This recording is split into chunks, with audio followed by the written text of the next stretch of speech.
early stages, the first and second stage, you can still strengthen somebody who has ALS.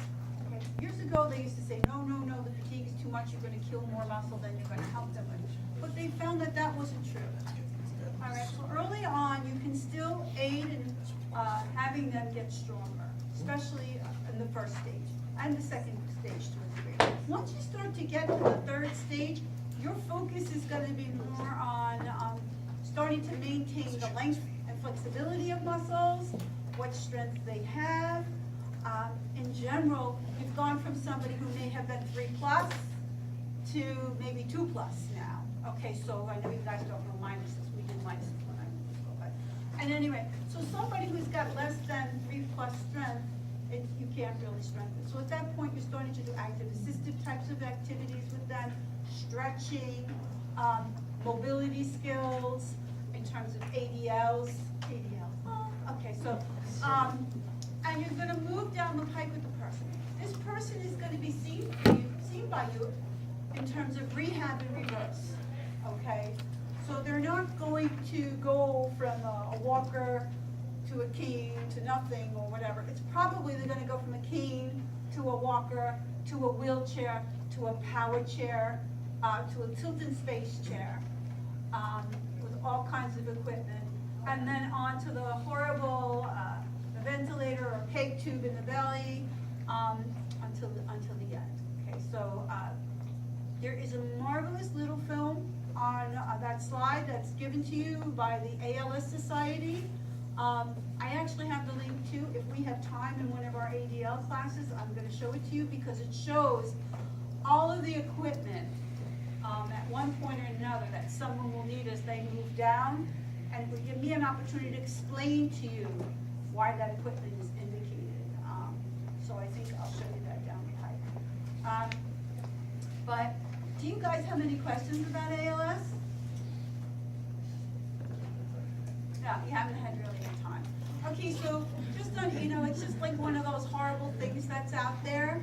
Unlike cancer, there's really not even anything, unless you have that familial type, that they really can do for you. They tried, Rosolo, whatever it is. I mean, it's gonna run its course. Yeah. So after the third stage, you don't really see them anymore? No, we see them right up to the end. Oh, They need us for positioning, they need us to save the person's skin, they need us for caregiver education. We do a tremendous amount of caregiver education. We don't want the caregiver to get hurt, and we don't want the person to get a breakdown on their skin. So whatever mobility that they can do for themselves, we're gonna have them do. Whatever can be supplemented by a caregiver, we're gonna have them do. We try to never give up. Doesn't matter whether they have a peg tube, doesn't matter if they're on a respirator or not. If they're conscious and they want to do it, we do it. We keep them going. Sometimes they need you for clearance to help clear their lungs of secretions or whatever. It's a whole encompassing. Yes, Kyle. So we see them in like hospice care then, like end of life care. Well, with a younger usually the person's in their 50s-ish, 50s to 70s. Generally, usually you see somebody in their young 50s. Do you think physical therapists work in hospice or palliative care? They could. I do. If you work in home health or you work in a alternate level care hospital, generally has hospice beds in it, or if you work in a hospice center itself. You could work in any one of those situations where you're going to have those types of patients. You have to remember, the population is younger, so they have people at home to help take care of them. And the ALS Society is pretty good. They have like a lot of stuff that they can offer to people. Most of these people stay home, all right? So average lay person doesn't know much about how to use things or how to modify their house to accommodate this person, but this is somebody who may have young children, so you're not going to be so quick to ship them off to, and it takes, most cases, most people die between 3 and 5 years, but you do have people who live 10 years, right?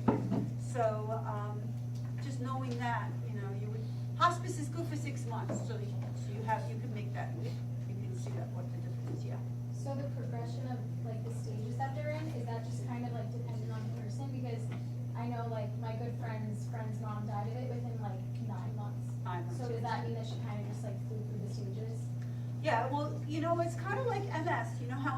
hits some people and then they just keep going down. ALS, you're gonna keep going down, but you may not go down so fast, all right?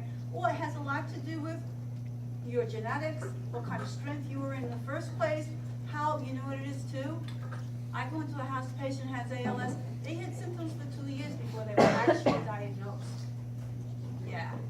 I had one patient tell me, this all started after a car accident. So they were working her up for all kinds of cervical myelopathies and all kinds of stuff for about 9 or 10 months before they realized nobody routinely looks at blood work to look at glutamate levels or, you know, that kind of thing. So they had no clue that she had ALS until, you know, and because she was having muscle cramps and they thought, oh, she's having some kind of cervical myelopathy. There's a pinch somewhere in the chain and that's why she's having it.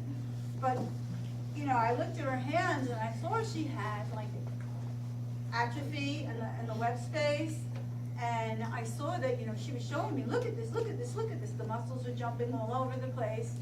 And like I would say to the daughter, and I said to the daughter, did you go to a neurologist? Because you can't just spit out to somebody that, you know, this doesn't look like that.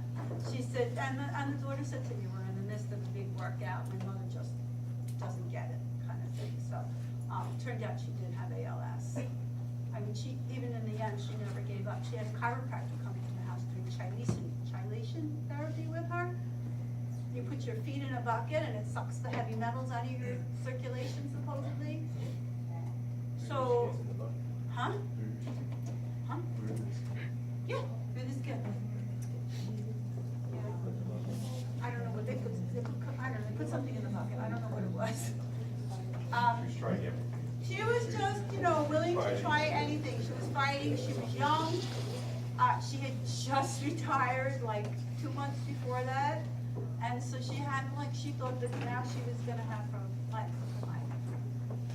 And as is what happens with people a lot, you know. So, ALS is, you know, when you get a patient with that diagnosis, it's never a good day for you, because you know as a clinician when something's gonna be ahead of that person.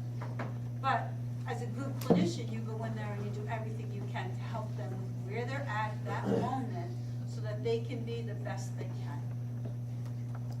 Okay? All right, John, is it all right? Yeah, very good. Oh, I also have this article. I like this a lot